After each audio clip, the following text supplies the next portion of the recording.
नमस्कार, सुदर्शन न्यूज में आपका स्वागत है। मैं हूं मुकेश कुमार और आप देख रहे हैं सत्ता का महासंग्राम।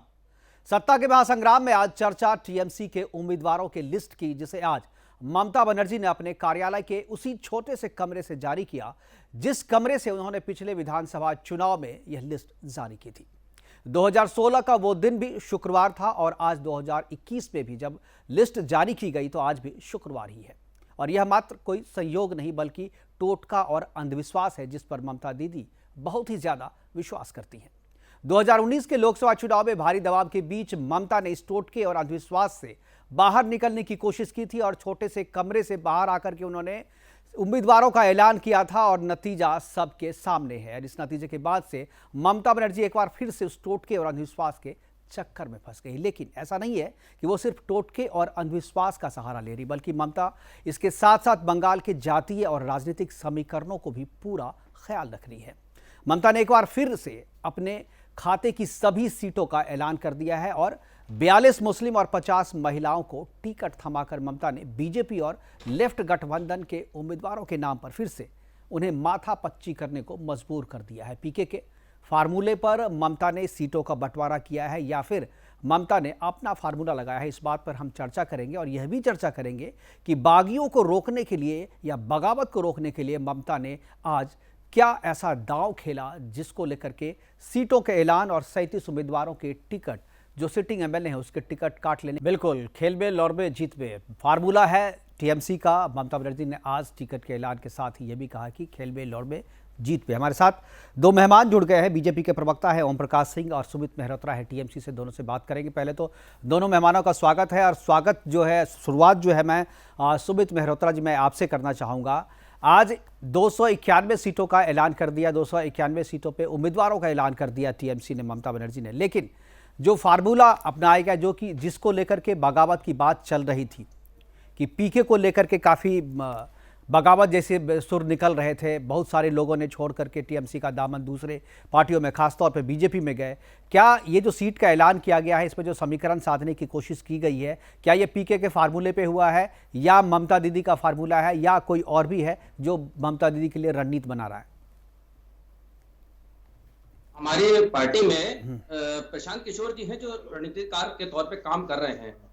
पिछले चुनावों में भी इन्होंने कई जगह काम करा है, तो एक अच्छे अनुभवी और बढ़िया इंसान है जिन्होंने कई जगह जैसे मोदी जी की सरकार बनवाई है, बिहार में सरकार बनवाई है और आपके पंजाब में सरकार बनवाई है।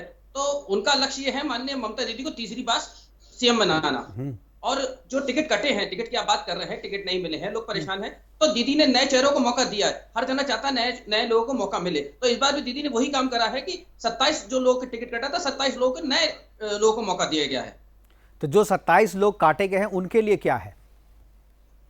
नहीं तो उन लोगों के लिए क्या, वो उन लोगों ने काम नहीं करा ना, जनता ने उन्हें नकारा है। यहाँ साहब इन्होंने काम नहीं करा, फीडबैक अच्छा नहीं किया था। दीदी ने इसी बेस पर टिकट काटा है कि नए लोगों को मौका दिया है उन्होंने कि ये लोग अच्छा काम करेंगे। तो वो तो अगर टीम के लोग काम नहीं करते हैं तो टीम का नेता जिम्मेदार होगा ना, तो वो खुद को भी सजा देनी चाहिए। क्या इसीलिए भवानीपुर से वो नहीं लड़ रही है? दीदी ने हमारे यहाँ दीदी ने यही बात कही है कि जो लोग काम करेंगे वही विधायक बनेंगे, उन्हीं को कुर्सी मिलेगी। हमारे यहाँ जो काम ना करने वाले उन्हें हटा दिया जाता है। तो क्या ममता दीदी काम नहीं है? तो क्या ममता दीदी भवानीपुर में काम नहीं किया था जो उन्होंने अपनी कंस्टिट्यूएंसी चेंज कर ली, नंदीग्राम आ गई? ऐसा कोई वो नहीं है। नहीं, आप जो कह रहे हैं मैं तो उसी आधार पे कह रहा हूँ, आप जो कह रहे हैं उसी आधार पे मैं कह रहा हूँ।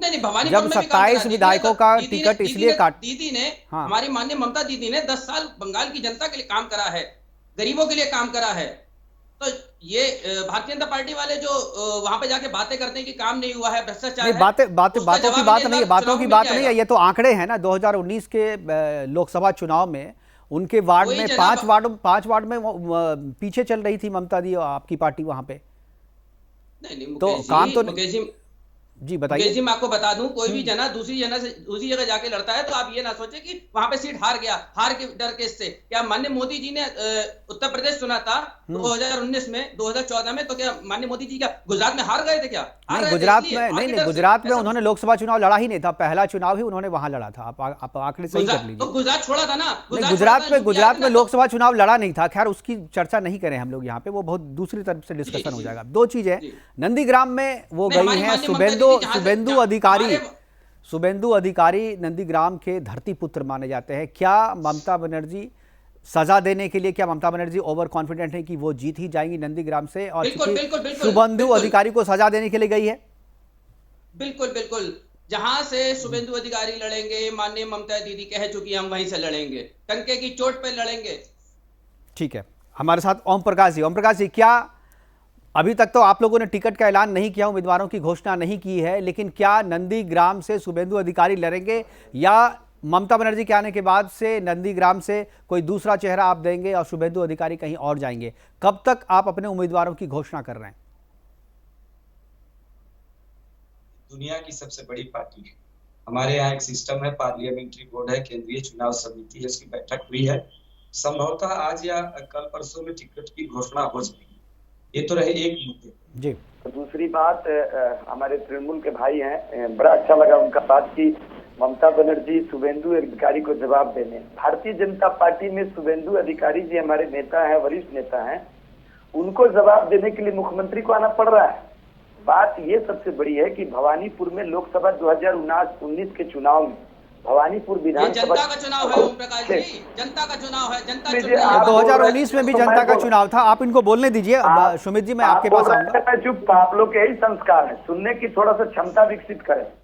जी, 2019 के लोकसभा चुनाव में भवानीपुर में पिछड़ी है बीजेपी से, आप आंकड़े देख लीजिए। नंबर 2, नंदीग्राम 2007 में आंदोलन हुआ था, इकोनॉमिक स्पेशल जोन, जिसके लिए सीपीएम सरकार ने जमीन अधिग्रहण की। कम से कम 17 लोगों का खून हुआ था पुलिस की गोली से, 60 लोग गायब हो गए। ममता बनर्जी ने उसका नेतृत्व किया। भूमि उच्छेद प्रतिरोध कमेटी का जो आंदोलन था उसको हथिया लिया। कम्युनिस्टों का, वामपंथियों का आंदोलन था। और उसके बाद प्रकाश जी, कौन खेल खेल रहा है पूरी जनता जानती है, बंगाल की जनता जानती है कौन। सुमित जी, आप आएंगे, आपके पास आएंगे, आपके पास बारी बारी से बोल लेते हैं। जवाब दीजिएगा ना भाई, आपको मौका आएंगे आपके पास। थोड़ा सुनना सीखिए। उस आंदोलन और सिंगूर आंदोलन के बल पे ममता बनर्जी 2011 में सत्तासीन हुई, और जब वो सत्ता में आती है, उनका पहला वाक्य था, तृणमूल के प्रवक्ता को याद भी नहीं हो, मैं याद दिला दूं, पूरी दुनिया की मीडिया के सामने ममता बनर्जी ने कालीघाट की टालीबाड़ी से कहा था, आमरा विजयी हुई ये बार हमारे के विनयी होते हुए, यानी हम जीते हैं, अब हमें विनय से काम करना। और बंगाल उसके बाद से इन 10 सालों में नेशनल क्राइम रिकॉर्ड्स ब्यूरो बोलता है सबसे ज्यादा पॉलिटिकल वायलेंस बंगाल में, सबसे ज्यादा महिलाओं के साथ बलात्कार बंगाल में, सबसे ज्यादा मुस्लिम तुष्टीकरण बंगाल में। सरस्वती पूजा के लिए हाई कोर्ट जाना होगा, दुर्गा पूजा विसर्जन हाई कोर्ट जाना होगा, रामनवमी जुलूस पर दुर्गा पूजा की आप दुहाई लगा रहे हैं, वो बिहार में दिखाई पड़ा। बारी बारी से सुमित जी मैं आऊंगा आपके पास। हालत में ममता बनर्जी नंदीग्राम से लड़े या झाड़ग्राम से लड़े, उनकी पराजय सुनिश्चित है। यही भारतीय जनता पार्टी का वो जनता तय करेगी, आप तय नहीं करेंगे ओम प्रकाश। बिल्कुल ठीक है सुमित जी, आप जवाब दीजिए। दीदी गई, चिंता मत करिए। जवाब दीजिए सुमित जी, 3 सवाल। वो जनता तय करेगी किसे रखना है किसे भगाना है, वो जनता ने तय कर लिया है। है। हम तो जनता के लिए ही बोल रहे हैं। जी सुमित जी, हिंदुस्तान में बहुत अच्छे काम करे हैं आपने 6.5 सालों में, विदाई का समय आपका भी आ रहा है। सुमित जी, जो 2014 में जीते थे, सुमित जी जो सवाल किया है ओम प्रकाश जी ने, आप उसका जवाब देना चाह रहे थे, आप बारी बारी से उनका दें। लोगों ने तो हिंदुस्तान का प्रधानमंत्री चुना था, उसने अपना ही भेज बदल लिया, क्या मालूम था। आप फिर सुमित जी, आप जो है ना डिरेल हो रहे हैं। आप जो हम बंगाल पे बात कर रहे हैं ना, भागते नहीं है, नहीं आप बंगाल पे बात कीजिए ना। जो आप उन्होंने कहा बंगाल में सबसे ज्यादा तुष्टीकरण, बंगाल में सबसे ज्यादा पॉलिटिकल वायलेंस, आप इसका जवाब दीजिए ना। सबसे ज्यादा महिलाओं के प्रति अपराध बंगाल में, इसका जवाब दीजिए आप। क्या जवाब है आपके पास? सबसे ज्यादा पॉलिटिकल वायलेंस बंगाल में है, ये आंकड़े बता रहे हैं एनसीबी के। सबसे ज्यादा महिलाओं का उत्पीड़न बंगाल में, ये भी आंकड़े बता रहे हैं। सबसे ज्यादा मुस्लिम तुष्टीकरण, हालांकि इसका कोई आंकड़ा नहीं है, लेकिन वो आरोप लगा रहे हैं आपको। क्या कहेंगे? 100 सीट, करीब 100 सीटें हैं जो मुस्लिम। जी मुकेश जी, ये तो भारतीय जनता पार्टी का सभी जगह जाकर के लोग आरोप लगाते रहते हैं कि आज तुष्टीकरण हो रहा है। ये लोग उत्तर नहीं, आपने जो आज जो ममता दीदी ने जो सीट का ऐलान किया, उम्मीदवारों का ऐलान किया, उससे तो ये साफ हो रहा ना, 42 उम्मीदवारों को आपने दिया है, मुस्लिम उम्मीदवारों को टिकट दिया, पिछली बार से ज्यादा है। लोगों को क्या परेशानी है? ममता दीदी जिसे चाहेंगी उसे टिकट देंगी। ये लोग कौन होते हैं? अपना घर तो देखें। नहीं, ये तो सही है, ये उनका अधिकार है। देखना नहीं, आप तो उजाड़ रहे हैं। हाँ, दीदी को चाहिए काम करने वाला व्यक्ति। नहीं, देखिए, केवल इतना मुस्लिम तुष्टीकरण का जो आरोप लग रहा है उसके पीछे कुछ वजह है ना। आप देखिए ना, क्या मैं 2-3 चीजें बोल रहा हूँ ना, 2-3 चीजें सुमित जी हैं। एक तो है जो 42 उम्मीदवार आपने दिए, शुक्रवार को दिए, जुम्मे की नमाज की बात दिए, और एकदम उसके सही बाद बात। इससे पहले भी 2016 का जो आप चुनाव लोग- था उस दिन भी आपने आप यही लोग किया। इस तो चीज ये को देखते हैं कि जो शुक्रवार को पॉलिटिक्स में इन्हीं जो की टीम मैसेज ने दिया देने का जो ऐसा गेम कुछ है, नहीं आप सुमित जी, जो पॉलिटिक्स में जो मैसेज दिया जाता है, पॉलिटिकल लोग जो हैं अपने काम से सीधे तरीके से नहीं बोलते हैं, लेकिन एक संकेत दिया जाता है, और जो संकेत ममता बनर्जी ने आज दिया, जो संकेत 2016 में दिए गए थे, उससे तो यही राजनीति नहीं करती है। बंगाल में हिंदू हो मुस्लिम हो सभी को साथ में लेकर के चलती हैं। नहीं। कैसे सभी का साथ कैसे चलेगा, विकास की कैसे बात करती कैसे थी। कैसे आप बताइए ना, कैसे? इनसे पूछिए ना, जो इमाम भत्ता क्यों शुरू की थी, पूछिए इनसे, जवाब है इनके पास। बताइए, क्या है? इमामों के लिए भत्ता क्या, पंडितों के लिए, पुजारियों के लिए क्यों नहीं नहीं? नहीं ओम प्रकाश जी, जब ओम क्यों प्रकाश नहीं जी दिया? आप कह रहे हैं पंडितों के लिए, पुजारियों के लिए भत्ता क्यों नहीं? सिर्फ इमामों के लिए क्यों? हमें इमाम को देने से कोई ऐतराज नहीं है, पंडितों को, पुजारियों को भी तो दीजिए। वहाँ पे पंडित हो, ब्राह्मण हो, मुस्लिम हो, सभी को दिया जाता है भत्ता। एक नहीं, एक का विकास नहीं है, सभी को देते हैं। आप जाके मालूम करिए प्रवक्ता जी, ओम प्रकाश जी आपका ज्ञान कम है, आप जाके वहाँ पे मालूम करिए। 10 आप साल वहाँ पे पहले जाके मालूम आप करिए शुरू प्रवक्ता किए थे जी, पुरोहित भत्ता, आपकी बीजेपी जानकारी कम हाईकोर्ट है। में जाकर रुकवाई, सुनिए, और 6 महीने हुए आप लाए हैं पुरोहित भत्ता, इमाम भत्ता। आप जाके देखिए, वहाँ पे कोई तुष्टिकरण की राजनीति नहीं है जो आप लोग करते हैं ना। आप लोग तुष्टिकरण की राजनीति करते हैं। तो आपको दुर्गा पूजा याद आ रहा है? जब सत्ता जा रही है तो दुआरे सरकार। अरे क्या भाई, आपने तो कहा ममता बनर्जी ने 99% काम कर, वहाँ की जनता सब जानती है, वहाँ की जनता सब जानती है किसे रखना है, किसे विदा करना है। आपके यहाँ आप लोग पहले अपना घर देखिए, दूसरे के घर में झांकना बंद करिए कि ममता जी क्या कर रही है। तुष्टिकरण की राजनीति आप क्या नहीं, हाईकोर्ट नहीं जाना? तुष्टिकरण की राजनीति आप क्या होती है, हमारे यहाँ नहीं होती है। दुर्गा पूजा के लिए क्यों ये झागा झागी का खेल आप लोग खेलते हैं, माननीय प्रधानमंत्री भी खेलते हैं, ये झांकने का खेल। सुनिए, ओम प्रकाश जी, छोटा सिपाही से पहले जवाब दे दीजिए ना, भाग क्यों रहे? हाँ। नहीं ओम प्रकाश जी, एक सवाल है, ये ममता बनर्जी ने तुष्टिकरण किया है, 42 मुस्लिम उम्मीदवारों को टिकट दिया है, क्या बीजेपी भी उम्मीदवारों को देगी? क्योंकि बहुत सारे मुस्लिम जो है टीएमसी से कट के आपके हाथ में भी, आपके पल्ले में भी आ रहे हैं, आपकी साइड में भी आ रहे हैं, तो क्या बीजेपी अपने मुस्लिम उम्मीदवार भी खड़े करेंगी इनके खिलाफ, या जो तुष्टिकरण की बात आरोप लगा रहे हैं उससे बचने के लिए आप मुस्लिम उम्मीदवारों को, जैसा कि अक्सर देखा जाता है कि आपकी लिस्ट में मुस्लिम उम्मीदवारों की संख्या कम से कम होती जा रही है, क्या बंगाल में यही फार्मूला रहेगा या बंगाल में आप मुस्लिमों को मौका देंगे? मुकेश जी, आप वरिष्ठ पत्रकार हैं, आपके बहुत सारे हमने कार्यक्रम देखे हैं, हमारी उम्र भले कम है जी, लेकिन एक बात जरूर कहूंगा कि राजनीति में हमारे बड़े भाई जो तृणमूल की तरफ से भी स्वीकार करेंगे, हर दल ये चाहता है जो जीतने की सबसे ज्यादा क्षमता जिस उम्मीदवार में होती है उसे उम्मीदवारी का टिकट मिलता है। हर भारतीय जनता पार्टी संस्कार सहित पार्टी है जिसमें ये साफ देखा जाता है कि दल के प्रति और जनता के प्रति जिसके काम हो, परिश्रम हो, और दल में जिसकी जितनी भूमिका, लोगों के बीच जितनी पैठ हो।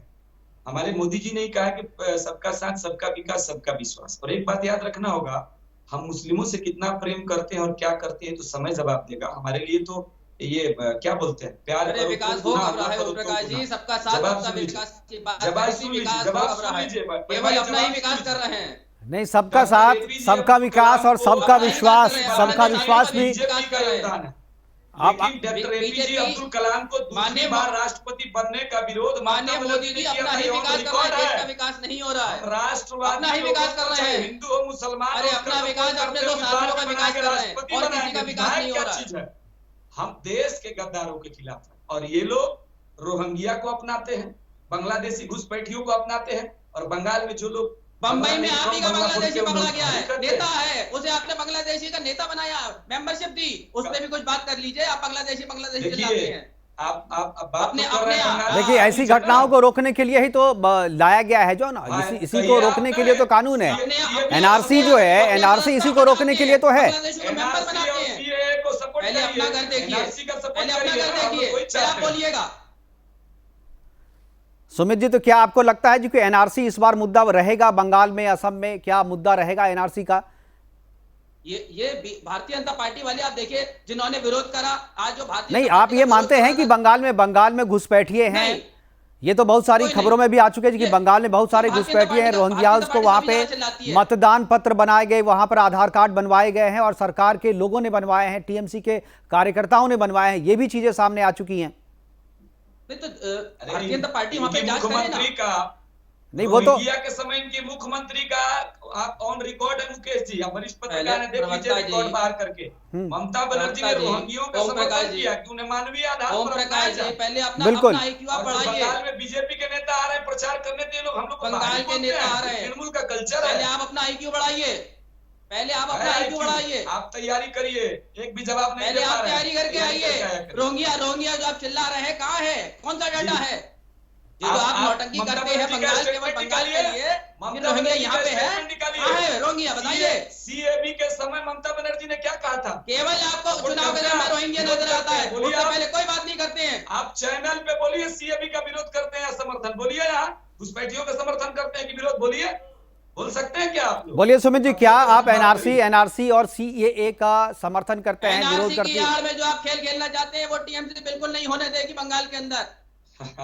अब खेल जो कौन तो खेल रहा है, आप विरोध कर रहे हैं, समर्थन कर रहे हैं NRC आप? के आड़ में जो खेल खेलना चाहते हैं ओम प्रकाश जी, वो बिल्कुल खेल नहीं खेलने दिया जाएगा आपको। पहले एक और जानकारी दुरुस्त कर लीजिए कि राष्ट्रीय बिल्कुल जानकारी है। केंद्रीय सरकार का ओम विषय प्रकाश है। सुमित जी और ओम प्रकाश जी, हमारे पास समय की कमी है, वाइंड अप करना पड़ेगा। यहीं पे बार बार इशारा हो रहा है पीछे से कि प्रोग्राम को खत्म करने का समय आ गया है। फिलहाल अभी सत्ता के महासंग्राम में इतना ही। हमारे दोनों मेहमान हमसे जुड़े, आप दोनों का बहुत बहुत धन्यवाद। आप दोनों ने अपनी बातें रखी और ये बात और ये चर्चा जो है आगे भी जारी रहेगी, क्योंकि अभी तो महासंग्राम की शुरुआत हुई है। केवल टीएमसी ने अपने उम्मीदवारों के नाम की घोषणा की है, बीजेपी के उम्मीदवारों के नामों की घोषणा बहुत जल्द होगी। उसके बीच में टीएमसी के बाद कांग्रेस और लेफ्ट पार्टी भी अपने उम्मीदवारों की घोषणा करेंगे। लेकिन जिस तरीके से टीएमसी ने एक साथ सभी उम्मीदवारों के नाम की घोषणा करके दूसरे पार्टियों की मुश्किलें बढ़ा दी है, लगता है कि बीजेपी और कांग्रेस गठबंधन के सामने एक चुनौती होगी कि एक साथ करें या बारी बारी समीकरण वाइज और